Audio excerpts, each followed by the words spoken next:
Assalamualaikum warahmatullahi wabarakatuh.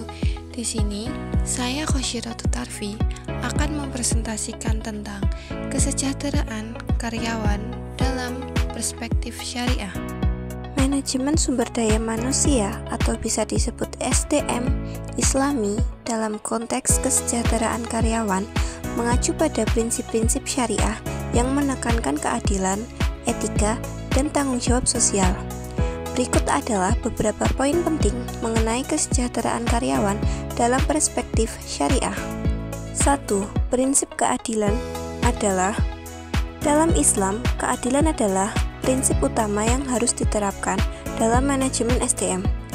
Karyawan berhak mendapatkan imbalan yang adil sesuai dengan kontribusi dan kinerja mereka. Pemberian gaji dan tunjangan harus transparan dan tidak diskriminatif. 2. Kesejahteraan material. Kesejahteraan karyawan mencakup gaji yang layak, tunjangan kesehatan, dan fasilitas lainnya yang mendukung kehidupan mereka. Perusahaan diharapkan memberikan kompensasi yang tidak hanya memenuhi kebutuhan dasar, tetapi juga memberikan kenyamanan dan keamanan bagi karyawan. 3. Kesejahteraan non-material. Kesejahteraan spiritual dan emosional juga penting. Lingkungan kerja yang positif, dukungan moral, dan kesempatan untuk pengembangan diri harus diperhatikan.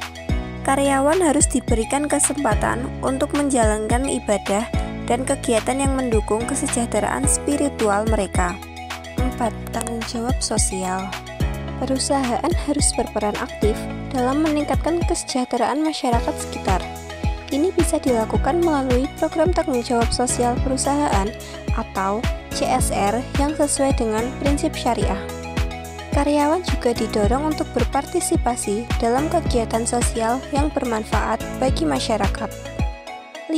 Pengembangan karir. Investasi dalam pengembangan karir karyawan adalah bagian dari kesejahteraan.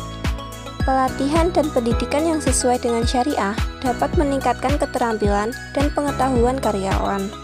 Kesempatan untuk promosi dan pengembangan harus diberikan secara adil dan transparan. 6. Etika dan moralitas. Manajemen SDM Islami harus berlandasan pada etika dan moralitas.